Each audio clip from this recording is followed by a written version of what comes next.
Welcome back, everyone. Welcome back, Sharron. Hello, Adam Diamond. I've missed you. I've been away for a little bit. I know. I was just telling the boys, actually. I really like it when you're away. Oh, it's Yeah. not the same for me. I struggle Not the same? a little bit. Yeah. Oh, okay. But lovely to have you back and lovely to see you again. Thank you. Today we have someone super, super special, Mathew Cassidy, who's the Managing Director of Partners Wealth Group, and we've welcomed him to the Juno podcast. I know we're very excited to get stuck in and have a chat with, is it Matt or Matthew? That's fine. Matt's fine. I think that worse. Right. And so much to cover today. So we're going to split this episode in two. So we're going to have part one and part two. So, yeah, we're super excited. So part one is going to be all about the man himself, and part two is going to be about the business. So let's get started. Excellent. Matt, welcome. Yes, thank you. Great to join you this afternoon. Excellent. How are you feeling today? Very, very good, thanks. I've just returned from 12 days in the US. There was some work and there was certainly a little bit of pleasure. Played a tournament actually, golf tournament over 4 days at Pebble Beach, which was pretty special. Tough. Okay. Sounds very tough. Yeah, it was. Did you work hard before that though? Oh, this year to date's been very, very hectic, very busy. Yeah. So it's nice to take some time out and enjoy, but great to be here. Excellent. And the big question would be, did you win? No, we didn't. Oh, Midfield. that's okay. There's always next year. There's always next year. For anyone listening who doesn't know Partners Wealth Group, why don't you give us a bit of a plug? What is it? Give us the 5 dot point version of it. Partners Wealth Group is a private wealth management firm, so we look after predominantly families. We do look after some institutions, and we provide advice for clients alongside their accounting firms for all things financial. So it is retirement planning, investment advice, key structural advice. We look after their insurances, their lending, and their legal matters. So it's a multidisciplinary business, all focused on providing and looking after families' wealth. Where are they today? Where are they going? And where do they want to be? Oh, sounds very A to F, doesn't it? Interesting. That's awesome work. I think we're going to start and go back. So you've just told us a little bit about what Partners Wealth Group does and what it is today. But if we went back and we go, what shaped you? Where did you start? Like who was Mathew Cassidy before Partners Wealth Group? See, another fellow accountant. I knew I liked you when I first met you, Thanks, Matthew. Shaz. Same. Yeah. We have this bond clearly. So My name's also Adam Diamond over here, just so everyone knows. Perth boy grew up. That's right. We had this conversation. That's right. Perth Perth girl. boy grew up. Best advice I've ever received was from my father, Nolan, very conservative man, and he said, "Whatever you do, get yourself an education." He said, "After that, you're on your own." I wanted to play sport every minute. Since I was sort of young, I was throwing a ball around, catching, playing AFL, cricket, tennis, and then golf. And it was very much from school to university to chartered accounting professional year. Got to 24 and I thought there's got to be a little bit more in the world, and took the offer to head over to London and work in investment banking.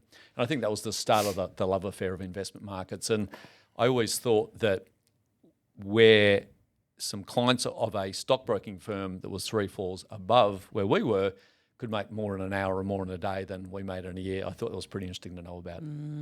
Hence the start of the love affair of investment markets. Right. Sorry. Here you go. What brought you to, or was there a moment, obviously, you went out by yourself at some stage. What was that moment that triggered to go, hang on a minute here, I'm going to do this myself as opposed to work for somebody else? So on returning to Australia, I decided to move to Melbourne, and initially I thought I'd take a couple of years off and actually play golf. I've always been a reasonable golfer. I got down to a +4 handicap, which is still a little way away from where you need to be to be successful. And the season had ended and the tournaments had finished up, and I got a job at ANZ in their wealth management division. When I started to look at the way they considered advice, what we thought was professional, where we saw the opportunity, some changes in legislation around the turn of the millennium, we thought that there was a bit of an opportunity. And they then made some strategic decisions that the projects we were working on, they were disbanding. And so they offered us a redundancy, and I thought, fantastic. Here is the opportunity. So, Wow. with one of the other founders, we got together, devised a strategy, and then started planning the business pretty much from that point back in 2001. So it's just meant to be. Well, I'm not sure whether it's meant to be. It was very humble starting. I mean, at one point, I got transferred from London to New York. I was 26, probably earning the equivalent of around $800,000 or $900,000 a year, which in that period was a lot. And then very humbly went back and worked as a financial planner in a bank branch, and that was incredibly humbling. And I think I earned $24,000 that year. So when you think about where hunger come from, maybe that's the start of it.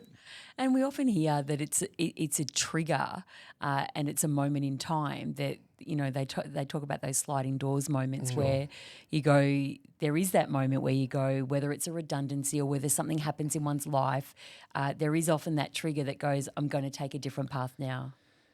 Yeah, to me, I didn't think that I wanted to be controlled in my career by other parties that I didn't think actually had the expertise or capability to determine where I should play. And I'd also seen situations where people got to their 30s, 40s or 50s, and they left their careers or their success in other people's hands. And I decided clearly at that point that I wasn't gonna pass it over to anyone else. I was going to take control of success and have a view that success and hunger and hard work would be in my control versus others. And so that was probably the defining moment for me to say, no, it's now up to me. I've always been competitive, always been pretty hungry, I've always been a hard worker. It's now my time to take control versus leave it in other people's hands that I thought didn't have the capability or expertise that aspired me to be. And how old were you then? I was 28. Right, 28. Yep. Partners Wealth Group, the name. There's often a story behind the name of a business. Sure. What's the story behind the name of Partners Wealth Group? So it was very basic in concept. When we looked at where Australians make major financial decisions, we identified they went predominantly to their accounting firms. And so we wanted to partner with accounting firms to provide advice, because starting off at a very humble $100,000 back in 2003, we needed clients, and so we wanted to partner with them. But there was also a different philosophy of what was actually playing out in the financial planning or wealth management segment at that time.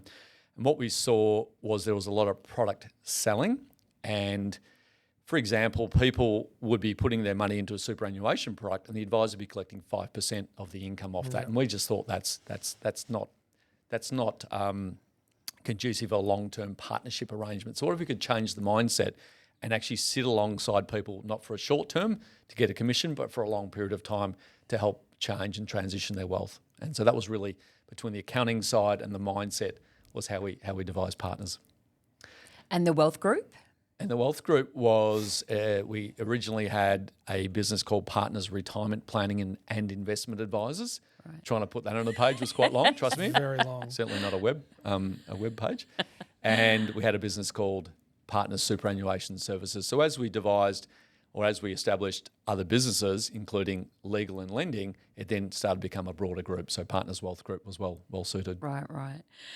So we talked about the name. Let's talk a little bit about what you personally are known for. What I'm personally known for, I probably most people would see me to be pretty determined, pretty focused, and driven. I think that when I came back from the US and the UK, I probably had the view that while I was away, because we didn't grow up with any family capital and everything I ever had was self-generated, that I wouldn't waste the capital that I earn overseas. So I had some mates that had an incredible time. I still had a reasonably good time, but I sent a fair bit of capital back, and it was the opportunity to really use that capital to go into a business. And so when you then put everything into that particular business and you don't take anything out for 18 months and you therefore are all in that business, it really was a process where I've given this so much and I've sacrificed so much and gone from earning $850 to $900 while I was in New York to $24,000 to then not earning anything. I call that hunger. And I worked 7 days a week for about the first 5 years to make sure that I'd give myself every chance of success and to leave no stone unturned to do what I needed to do.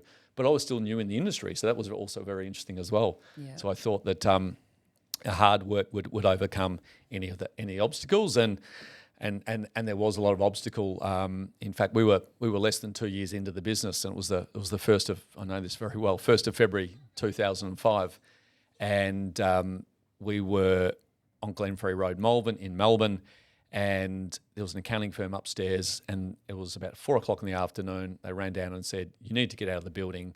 There's smoke coming from the building," and over the following 4 hours, we saw the whole building burn down, and we left with 2 computers, and that was a real experience. 2 years, less than 2 years into the business. Yeah, right. Wow. Probably non-standard, hopefully, amongst your other clients, I can tell you. What do you want Partners Wealth Group and you sort of personally to be known for in 10 years? Because, I mean, I'm sure you guys are all over the plan and all that kind of stuff. And what does that represent for you? So to me, I think the key things that get me up out of bed every day or keep me motivated to drive the business is the impact we make on Australian families, firstly. But secondly, the legacy we leave with completely transforming our staff's lives off the back of the business and the way we treat people as a family. But the first one for people is every year that progresses, the more I'm surprised about the position that people are in financially compared to where they think they could be, and most of them are not aware of the steps they need to take to actually create financial prosperity for them and their family. And we're at a really interesting point in history, because if you go back to 1971, the statistics outline that people used to retire at the age of 70, but used to actually retire at the age of 63. So retirement planning was 7 years. The statistics today state that people will, on average, live, I'm talking about people that are around the age of 25 to 30, will live at least to 90 and are retiring at the age of 58. So 40 to 50 years on, retirement planning went from 6 or 7 years to more like 40 and probably 50 years as medicine, etc. changes. So it completely transforms the importance of having a really, really strong financial position. The second point for families, and being a father, you know, we all, number one focus is also our children, is for our parents, the average income to acquire property in the capital cities around Australia was around 4 to 5 times annual income.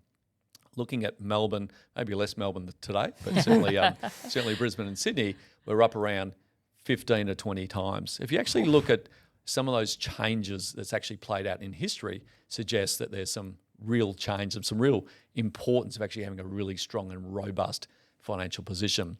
And then coming to the legacy that you actually leave with our team, I had an interesting period at EY that was going through a lot of change, and I think I had 4 partners in 4 years.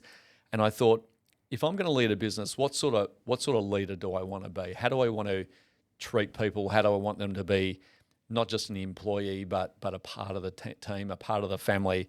And how can we also transform their life and their family's life off the back of the business that's in it every day? Because we didn't want this just to be a place for them to turn up and work. We wanted to be part of a broader, family concept. And one of the greatest things we've done over the last 5 to 6 years is have a pathway to equity program. So all our team actually have the opportunity to acquire equity within our business. And out of a team of 160, 48 have actually got equity. And almost every single one of those team members were offered equity years before they thought they were actually offered it. Yeah. And they've done really, really well financially off the back of that. At a point in time where we could have been selfish, kept it all ourselves, we've said, no, if we're gonna talk a certain way, well, let's also behave another way. And that's been a great story. If I got your team in here, what would they say you're known for? They would say I'm driven, I'm determined, I'm hardworking, passionate, entrepreneurial. I think differently to probably a lot of people out in the market, and I'm always trying to explore new initiatives to maintain the edge in where we're actually operating. Yeah. I think in this particular space, because I'm passionate and I believe with the vision of where the business I want to see it versus where it is. I'd like to think that we can behave like a world-class global wealth management firm, and from pretty aspirational from starting with $100,000 in 2003. But my view is in life or in sport or in business, be the best you can be. Don't feel that you can say I was average or I was okay. I think you owe it to yourself to be the best you can be and give it all. And that's probably been one of my philosophies that I think the team might just agree to some extent. I did ask them, and it's pretty similar to what they said. Thank you. It's so funny. I was kindly invited to a Harvard Business School sort of meeting up in Brizzy a couple of days ago. Yep. And they were the sort of the person who was delivering it was talking about focus on your strengths and on your weaknesses in a very long-winded kind of presentation, Yes. as it happens to be. And it's really interesting. I sort of, that's something that I believe I have lots of weaknesses, but looking around the room with the people actually thinking about that and going, that's something that I'm going to change, surprised me. That there are so many people still focusing on things that they're not good at, as opposed to being the unique thing that they should Yes. be Yep. and focusing on that. I suppose the second thing is do you see yourself as pulling the business up towards you, or do you see yourself pushing the business from below up towards where you see?